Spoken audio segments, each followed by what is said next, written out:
First airing in 1992 on the Disney Channel, My Little Pony Tales follows 7 young ponies as they go through everyday slice-of-life situations. Unlike its prequel series, My Little Pony and Friends, My Little Pony Tales was set in our world, with modern technology and culture. I'm not going to sit here and tell you that the show was some sort of obscure gem, or that you're really missing anything by not watching it, but I like it. It's a guilty pleasure. It has some fun moments, whether intentional or not, and I'd recommend it if you want some cozy MLP content, but don't want to pick up G3. But you're not here to hear my review of the show, you're here for an Iceberg video. Now, My Little Pony Tales is a weird show. There's a lot of stuff that just doesn't make sense or is too strange not to bring up. Plus, given how short its run was, only getting 13 22-minute episodes, you can get a lot more thorough with picking stuff apart. And that's exactly what I did when I came up with this beast of an iceberg. Look at this thing. This is bigger than the first Friendship is Magic one I did. Well, just sit back, relax, and get comfy, because today we're going to be exploring the My Little Pony Tales iceberg. Starting with...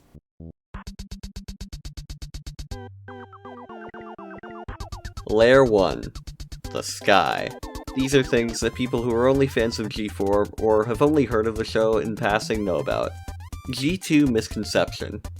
Though Tales was the second My Little Pony series to be released, it's not part of Generation 2. Generation 2 was in the late 90s, and is somewhat obscure due to it not getting any sort of animated adaptation. Despite this, many fans referred to Tales as G2 back in the early 2010s. The misconception even made it into the 2012 documentary Bronies, where it was presented as a fact. Nowadays, people just refer to the show as G1.5 or Generation 1.5. First version of Bonbon. Sweetie Drops, aka Bonbon, was a popular background character from G4. There, she has a tan coat and a pink/navy blue colored mane. In Tales, we see a different version of Bonbon. This one not only has a different color scheme, but a different cutie mark. This Bonbon is also a main character and is obviously younger than her G4 counterpart. Another main character is named Starlight, who obviously shares a name with Starlight Glimmer, though the latter could be a coincidence. Derpy, nicknamed Bright Eyes. Bright Eyes is another main character from the show. Apparently, Bright Eyes was a name that was thrown around when Hasbro wanted to change Derpy's name to something less insulting, during that whole controversy in G4. I could only find 3 places that mentioned this in total, one being a Mr. Enter video, so take this one with a grain of salt. I've actually yet to find any official merchandise with Derpy labeled as Bright Eyes. Let's feed her to the volcano.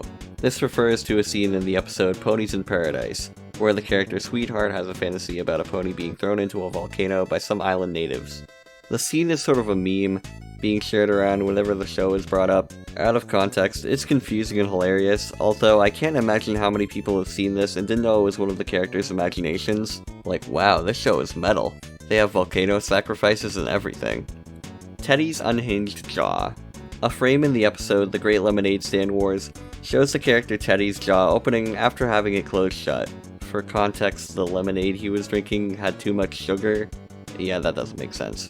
But weird-looking smear frames in animation aren't uncommon, especially with something that's honestly super cheap-looking like My Little Pony Tales. This one just stands out due to how much it's been spread around and how weird it looks. This is only one frame though, unlike something we'll get to on the next level. Layer 2. Tip of the Iceberg. Here we get to the stuff that people who've at least looked into the show will recognize. If you watched, say, the Familiar Faces video or any other reviews by, I already said his name once, I think that's enough, you'll get this stuff. Teddy's bear. Despite being portrayed as a tough guy, Teddy sleeps with a teddy bear. Not the most embarrassing thing ever, but the show writers like to pretend that it is. Multiple episodes in the series deal with Teddy's secret almost being revealed to other ponies. Lancer Teddy Bear Frame. In the episode Shop Talk, when Lancer finds out about Teddy sleeping with a teddy bear, his face does this. Unlike Teddy's weird jaw, this one lasts longer and can't be classified as some sort of smear frame or in-between. Bonbon Is Fat. Bonbon's 2 defining characteristics are A. She eats a lot, B. She loves to bake. Judging by this, it's safe to say that Bonbon would be, Another piece of evidence might be the episode The Masquerade, where Bonbon becomes insecure about telling her friends that she wants to be a model. This could mean that she's insecure about her body type. Bikini Shot. In the same episode, we see Bonbon's fantasy, where she lives out her dream of becoming a famous model. During the scene, she wears clothes that don't really make sense on a pony's body. Why would a 4-legged horse need to cover up her chest area? Making these weirder is the fact that she and the rest of the main cast are supposed to be kids. Yeah, kids. Unnatural Hooves.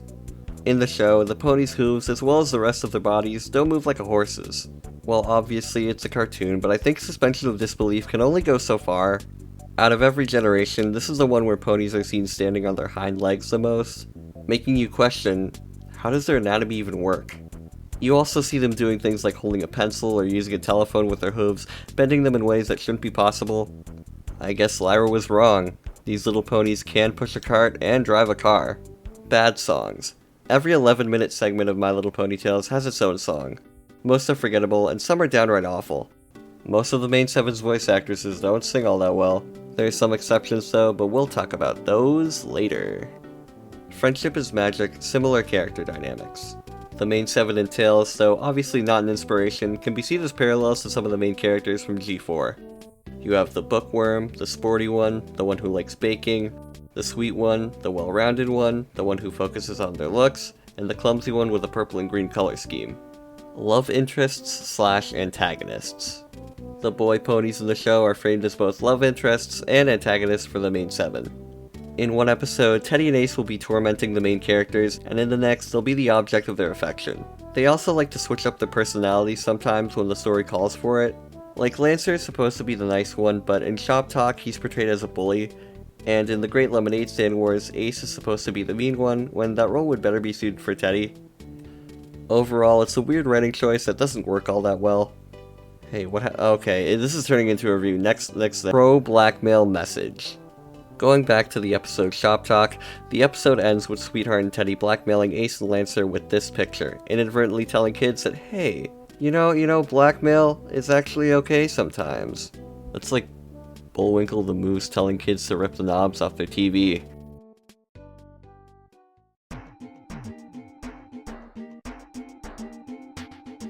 Layer 3, Into the Iceberg. If you understand these, you've probably looked a little deeper into the show than most people. Main 7's Secret Confessions. In the episode Bonbon's Diary, the main 7 all describe their secrets that they don't want anybody to know. Bright Eyes got locked in a library overnight, Clover accidentally broke her mom's vase, the main 7's teacher Miss Hackney is Starlight's personal advisor, Patch is afraid of mice, Melody has a secret hiding place in the woods, and Sweetheart likes Teddy. Well, that last one's not much of a secret, half the episodes in the show revolve around it. Green-winged Songbird. The green-winged songbird is a bird that was thought to be extinct in Ponyland until Bright Eyes, Ace, and Bonbon discovered a nest of them in the episode Birds of a Feather. It's unknown why there are so few of them. Either they were hunted to near extinction, or their habitat could have been destroyed by deforestation or pollution. Stock plots reused by FIM. The episodes And the Winner Is, and The Impractical Joker bear a striking resemblance to the Friendship is Magic episodes, The Ticketmaster, and 28 Pranks Later, respectively. The first two deal with characters getting 2 tickets to an event, and having to choose someone to go with. The other two have a character getting pranked after pulling jokes on other characters for the whole episode. These are pretty common stock plots that you see cartoons use, so there's bound to be some overlap between the two shows. Cleveland Bays is a horse pun. The Cleveland Bays are a band that the main 7 listen to in the show. We don't hear any songs from them, though it's assumed they're some sort of rock or new wave band. The band's name derives from a breed of horse from England. So maybe they're Britpop? I don't know. PTV. PTV is an in-universe TV channel from the show. An obvious nod to MTV, which was popular around the time the show came out. Stock laugh sound effects and intro. During the intro to the show, this stock laugh sound effect can be heard not 1, not 2, but 3 times. During the shot of the characters on the bus, when they leave school, and at the ice cream shop. Adopted Patch. In the episode Princess Problems, Patch is revealed to be an orphan. This ties into the episode's plot of her being confused for the long-lost daughter of some royal family. But it makes you wonder, what happened to or where are her real parents? Squire's Ghost. Squire is the main character of a story that Patch tells the rest of the main 7 in the episode Slumber Party. According to the story, Squire was a young pony who lived during the medieval times and attempted to tame a dragon named Basil. At the end of the episode, the ghost of Squire appears to Patch and thanks her for telling his story, before flying away. Pegasi and Alicorns. Every character in My Little Pony Tales is an Earth pony, except for these ponies that Patch sees in the episode Up and Away that save her and Bonbon from being eaten by sharks. This is actually the first appearance of an alicorn in the entire My Little Pony franchise. Roll Around the Clock Dance Partners. During the episode Roll Around the Clock, most of the main 7 team up with these incidental boy ponies. The only ones we see again are Teddy, Ace, and Lancer. What happened to the other ones? And why does this one look like Brony Dance Party? Bumpers on Tubi release. If you watch My Little Ponytails on the site Tubi, you'll be greeted with these bumpers for the show after the intro and between each 11-minute segment. Most bumpers from this time period are completely lost, so it's great they were able to preserve something like this. Amnother thing about the Tubi release is that the episodes are out of order on there. Bonbon's Diary is labeled as the first, when Slumber Party is the actual first episode. Amnesia. In the episode Send in the Clown, Clover suddenly gets amnesia as some sort of response to the stress of having to perform on stage. This barely has any impact on the episode, and is a weird non sequitur that comes out of nowhere and goes away in like 2 minutes. Battle of the Bands, Cell Shadow. In the episode Battle of the Bands, they do this focus effect with Dazzle in the front and Melody's band in the background. Since the show was made using traditional cell animation, you get this jarring look to it where you can see the shadow of the frame on the background in HD releases of the show. It's actually a really neat little detail. Pony Settlers. Pony Settlers are a group of ponies who moved to Ponyland from God knows where. In the episode An Apple for Starlight, the ponies explore an abandoned cave where the settlers supposedly stayed once they moved to Ponyland. Apparently, nobody besides the settlers ever explored the cave. That's weird. Is there something in there we're not supposed to see? Intertwining Tail Handshake. This is something that ponies will do in the earlier episodes of the show. As sort of a pony equivalent to a high five, they'll swirl their tails together. This only happens a few times in the show, and is one of the only instances of them taking advantage of the fact that the characters are actually horses. Environmentalist Messages. Environmentalism was a big trend in children's media and pop culture in general during the late 80s and early 90s. We can see a few examples of this in My Little Ponytails. Bright Eyes dreams of protecting the environment when she grows up. Clover's dad gets upset with her for polluting the river in the episode Out of Luck. And in the final episode, the ponies set out on a journey to find out who's polluting all of Ponyland. Only to find out that it's them, and not the factories and power plants that are dumping their trash everywhere. Yeah, sure, let's go with that. Canadian accents. Just like Friendship is Magic, My Little Ponytails was produced in Canada. As a result, some of the characters have noticeable Canadian accents when saying certain words. One big one is sorry, which is pronounced as sorry by almost all of the main 7. Cursed Teapot. In the episode Out of Luck, Clover finds a teapot that apparently grants wishes, except every wish of hers gets twisted. But not in the clever monkey's paw sort of way, it just makes random things go wrong whenever she wishes for something. Examples of this include her wishing for it to rain money, but instead just raining, and her wishing for the main 7's clubhouse to be fixed, but accidentally getting a bucket of glue dropped on her head. So, is the teapot actually just cursed? Melody and Firefly, similar color scheme. Melody and the My Little Pony and Friends character Firefly have the exact same color scheme, leading to some confusion from people regarding certain pieces of merchandise. So just remember, if you see some My Little Pony stuff out in the wild, and there's a pink pony with a blue mane, Firefly is a Pegasus, and Melody is an Earth pony. That distinction can save your life someday, kids. Speaking of, Coin Ride. There's a coin-operated My Little Pony ride from the early 90s that bears a striking resemblance to Melody in terms of both color and hairstyle. Though Melody doesn't have a bow around her tail in the show, and the cutie mark is a generic star design. So it's not Melody or Firefly, it's just some random pink pony. Bonbon and Teddy. Teddy and Sweetheart are a canon couple in the show, although one episode teases out a relationship between Teddy and Bonbon. Could this mean that the writers originally had a relationship with them instead of Teddy and Sweetheart? Yeah, probably not, but it's weird for a show with such a rigid continuity like My Little Ponytails to do something like this. I imagine you wouldn't have time to tease at any ships besides the default canon ones. What am I talking about? The show came out in 1992.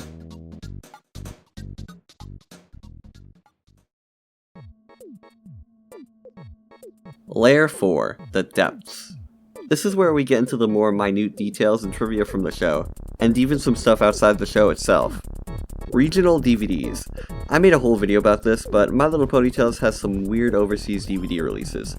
From Swedish ones that look like they were drawn in MS Paint, to Italian ones that look suspiciously close to G5's art style.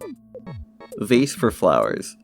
In the song Secrets, Clover laments how she broke her mom's favorite vase for flowers. The line is supposed to mean that she broke the vase that happened to hold flowers, but the way the line is delivered, it sounds like she needed the flowers for something and broke the vase to get them. Modernized MLP Cycle. People who look into the earlier generations of MLP might start to notice a trend where at the end of every successful generation of the toy line, G1 did it with Tails, G3 did it with the Ponyville spin-off line, and G4 did it with Pony Life. Weird how it's never worked, and yet Hasbro's done it 3 times already. British phrases. Due to something I'll get to further down the iceberg, Tails has a few British phrases snuck into the dialogue, like Bonbon using the word cinema instead of theater, and the word cross being used in place of angry or mad.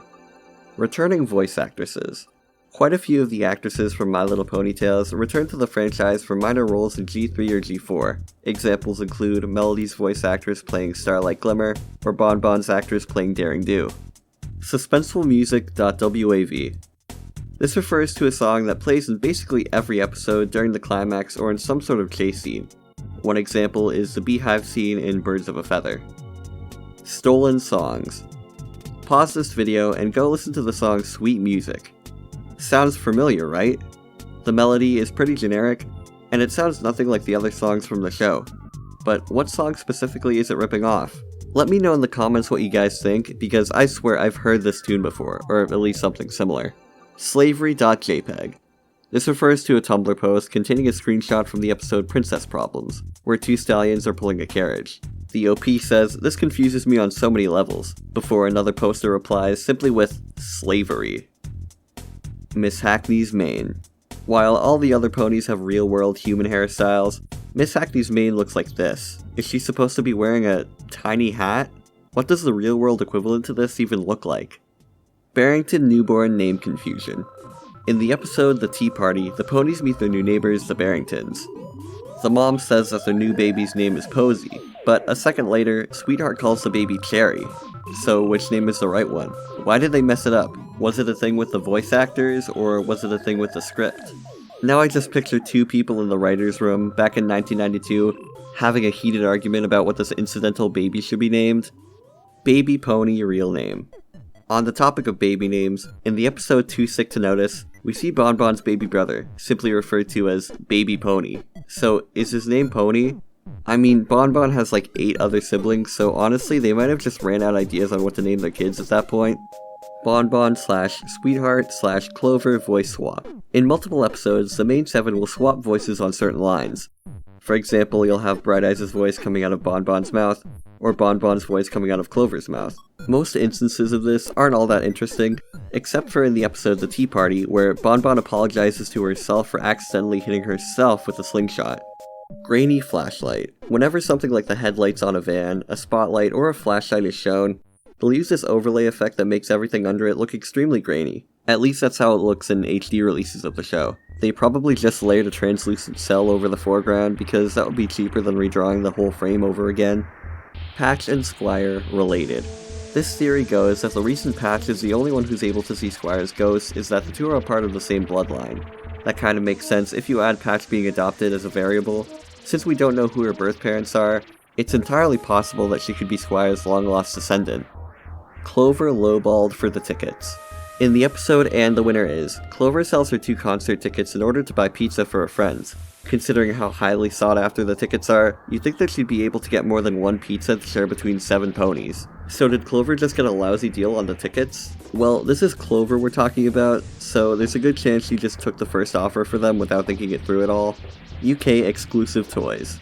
Although the show never aired there, My Little Pony Tales was marketed heavily in the UK, with exclusive toys and other merchandise, including something that we'll discuss on the next layer. Hanging with past friends. This refers to the name of a card made for the open source card game Twilight Sparkle's Secret Shipfic folder. That was made by Chris Chan. The card was made using an animation cell of Clover that was purchased from the last BronyCon in 2019. Along with Clover, we have the original character Nightstar and some text that reads, "Years after Nightstar accidentally slipped forward in time as a filly, she mastered her time spells and went back to live the years she missed. She was good friends with the main 7 of the quote-unquote second generation. She delighted with enlightening the group with her wisdom and sharing in their moments. In this moment, she was telling Clover how she is capable of making her own good luck." 80s period piece. Although the show came out in the early 90s, the overall feel of the world, the music, the fashion, and a lot of other designs feel very late 80s. So does this mean the show is technically a late 80s period piece? With horses? Year 5 Bright Eyes. There was actually a pony named Bright Eyes that was released before the show.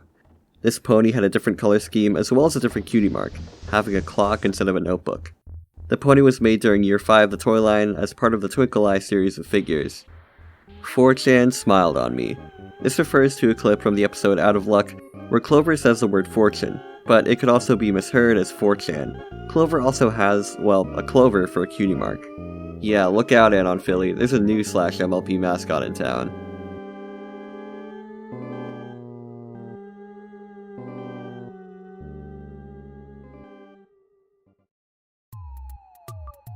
Layer 5, Diving Deeper. This is where we start to get into some of the more crazy stuff. UFO Parts. In the episode The Impractical Joker, Starlight comments how the main 7 were able to build a near-perfect UFO replica with cardboard and Christmas lights. What kind of cardboard and Christmas lights make a metal sound when you hit it? And how is it able to support 3 whole ponies? Yeah, Starlight, just say your dad helped you. Mint leaves. In the Great Lemonade Stand Wars, Bonbon says that the lemonade her mom makes contains mint leaves as a key ingredient. I was gonna make a weed joke until I realized that's an actual thing that people do. Still could be a little something in there though, you know? Teddy's parents gave him the bear. We never see Teddy's parents in the show. The only 2 things that he's really close to are Sweetheart and his teddy bear. What if the reason that Teddy holds onto his bear is because it's the only thing he has to remember his deceased parents by? You know, like in Rhapsody Street Kids. The Christmas Pony. Speaking of Christmas, in the final episode, this ice cream delivery man references a figure called the Christmas Pony. Is that just their version of Santa Claus, or is it something completely different? Like in G3, Christmas being canon in the Pony universe raises a few questions. Like, does Pony Christ exist? We see some sort of church in the intro for a couple of frames, so it's not off the table. Starlight is a Mary Sue. Starlight really doesn't have any defining characteristics outside of being the leader and hanging out with all the other ponies. She only gets one spotlight episode, and that's one where she's shipped with one of the male characters for the whole thing. Her presence in the show feels like somebody's self-insert character. Like the SNT or that one emo fish from SpongeBob, but from My Little Pony. Coca-Cola product placement. During the song in the episode The Impractical Joker, Clover and Bonbon referred to Coke by name. Although Coke is a catch-all term for soda in some regions of the United States, it's still weird to hear. There's a possibility that they even had to pay to use the name just to have the song rhyme. Ponyland Sovereignty. Is Ponyland a country, city, state, or planet? In the aforementioned episode, Patch says, "Thank you for coming to Ponyland." Why not say, "Welcome to Earth"? You wouldn't say, "Welcome to America" or "Welcome to X city" if you made contact with aliens. In some instances, they refer to Ponyland as some sort of country or state, like in Ponies in Paradise where the tropical island is just another part of Ponyland. If it's a state or country, who's the leader? What type of government do they have? Theodore Roosevelt is canon. The name Teddy Bear derives from the 26th President of the United States, Theodore Roosevelt. So, would that mean it's the same case for the bear in the show? That answers my previous question, in that Ponyland's government could be a parallel of our United States. Well, at least people who live in the US. So, at the time the show takes place, the president could either be a pony Ronald Reagan, or a pony George H.W. Bush. A Nightmare on Elm Street 2 sunglasses. This is only so low on the iceberg because it's a reference to a horror movie, but the glasses that Lancer wears and roll around the clock look similar to the ones that Jesse wears during the iconic bedroom dance scene in A Nightmare on Elm Street 2, Freddy's Revenge. It's a coincidence, sure, but it could also be a hint at Lancer's sexuality. Shop Talk writers had a diaper fetish. In Shop Talk, Lancer and Ace are blackmailed with these embarrassing photos of them dressed up as babies. The way the scene plays out, lingering on them happily dressed up and indulging themselves in baby-like behaviors to get these two to drink their milk, and the way it ends with them getting... You know what, I'm not even gonna describe it. Just look it up for yourself, it feels wrong. Like, wow, I didn't know Sophie LaBelle worked on this show. Pony years versus human years. It's a mystery how old the characters are supposed to be. In some episodes, they're coded as teenagers, and others they're coded as younger kids. In Happy Birthday Sweetheart, she turns 10 years old, leading me to believe that there has to be some difference between the way ponies in the show age and the way that humans in our world age. My best guess is that one pony year is around 1.5 human years, making the main 7 at least 14. Comics. My Little Ponytails had a few comics that were released in the UK. The art for these is nothing special, but reminds me a lot of G3. They're obviously meant to appeal to little kids, so the writing is nothing groundbreaking, but it's still cool to see these characters in another art style. Oh, we also get some confirmation on the Bonbon being fat, or at least being insecure about her body type thing. True meaning of cutie marks. A lot of the ponies' cutie marks don't really make sense when you think about them. Like, Bonbon makes sense, she likes sweets. Bright Eyes likes to read and write, she's the smart one. Sweetheart is, well, a sweetheart, and Melody does music. But what about Patch and Starlight? Well, Starlight I get, cause she's the generic one. What about Teddy? Does he have a secret passion for, like, cutting hair? And Miss Hackney, what does this 2 mean? Is her cutie mark counting down her years until retirement? Maybe it's her number of victims.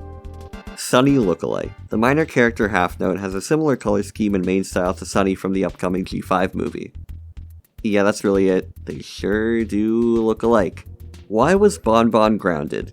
In the episode Battle of the Bands, Bonbon has to talk to Melody in secret due to her being grounded. They never say why though. There are multiple instances in the show where Bonbon does things that could get her in trouble, like attacking their new neighbors, sharing her mom's secret lemonade recipe, ditching school to explore an old cave, ditching school to fly in a hot air balloon, running away from the school dance and almost dying, faking being sick for attention, and stealing ice cream from an ice cream delivery truck.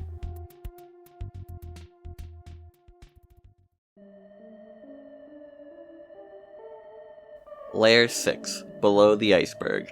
The second to last level. This is where we get into the more bizarre theories and headcanons for the show. Teddy and Sweetheart codependent relationship. Teddy and Sweetheart model a real-life abusive relationship. Teddy repeatedly causes trouble for Sweetheart and all of her friends, makes up for it occasionally to the point where Sweetheart can forgive him, and then goes back to being himself. It obviously wasn't their intent to portray them like this. I'm guessing they wanted Teddy to be a jerk with a heart of gold, but the way it plays out in the show makes it look like he's taking advantage of Sweetheart's, sweetness. Clover is Jinxed. In multiple episodes, people say that Clover always has good luck due to the clover on her cutie mark, but more often than not, it's the opposite.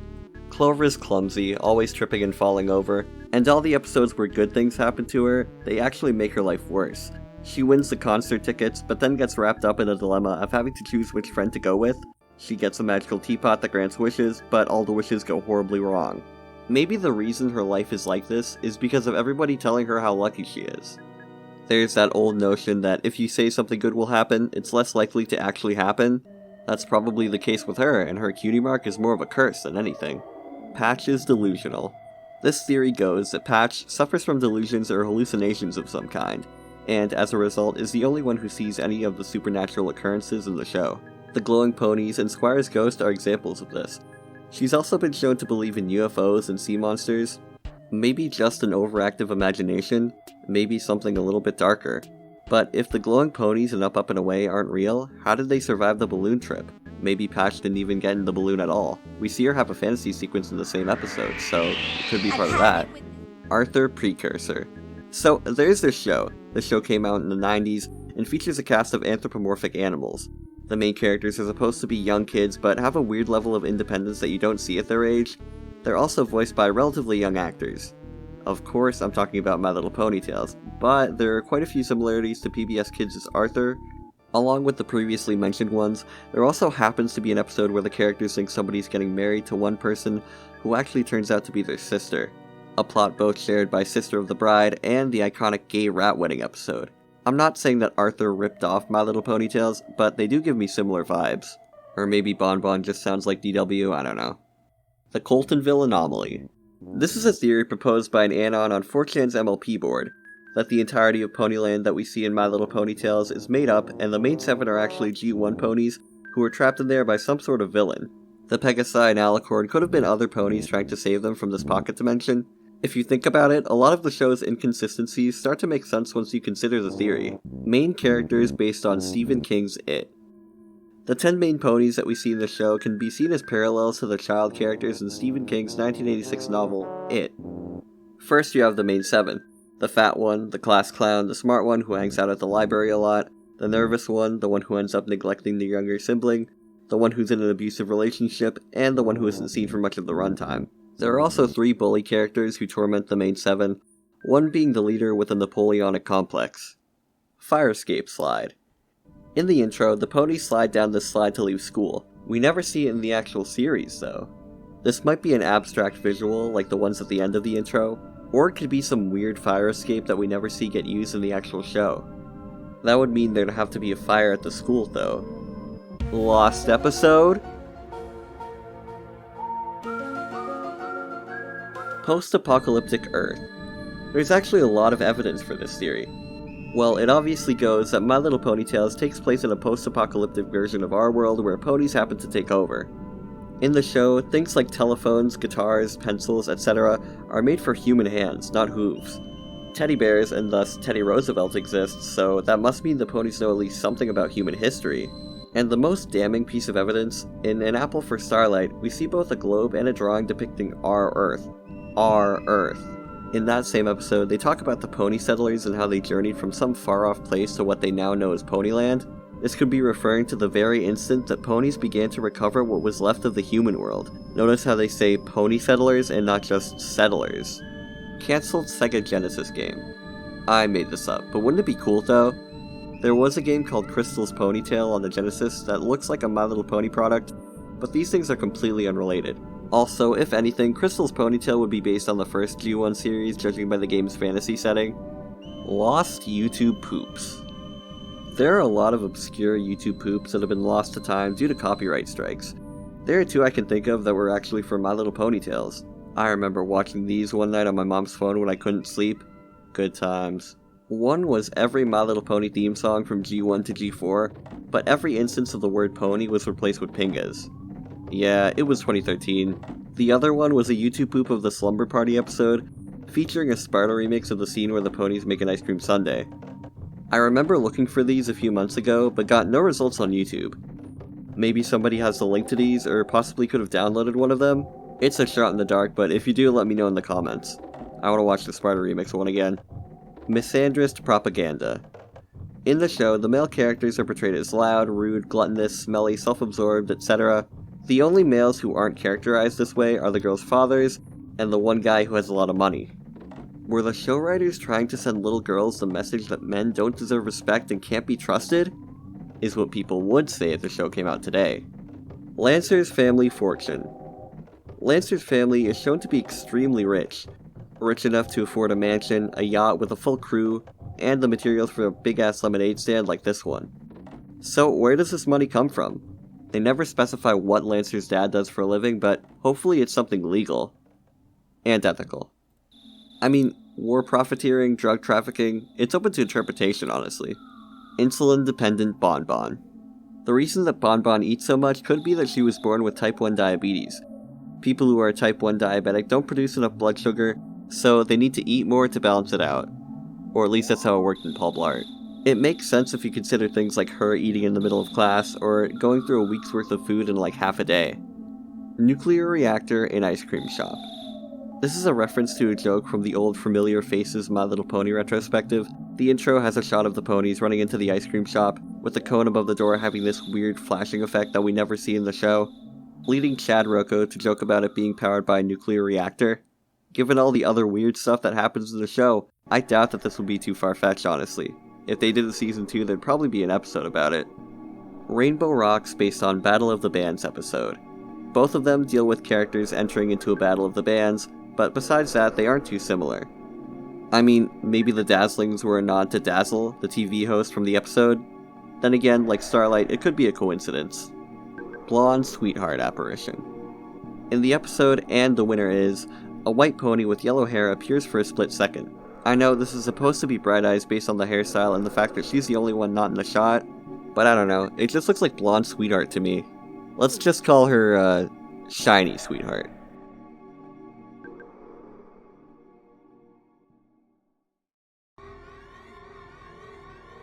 Layer 7. The Abyss. Abandon all hope, ye who enter here. Patch coma / death dream theory.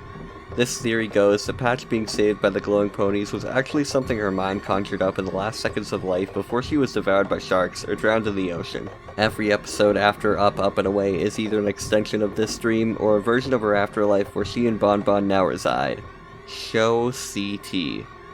Show CT refers to a green text post from 4chan's MLP board, which depicts Patch being tormented by a vision of Anon who lives in her closet. The post goes on to mention how Patch takes meds for hallucinations and has her lashing out at Bonbon for suggesting that Anon isn't real. At the end of the post, Patch goes to bed, only to find herself at the mercy of the green, faceless monster yet again.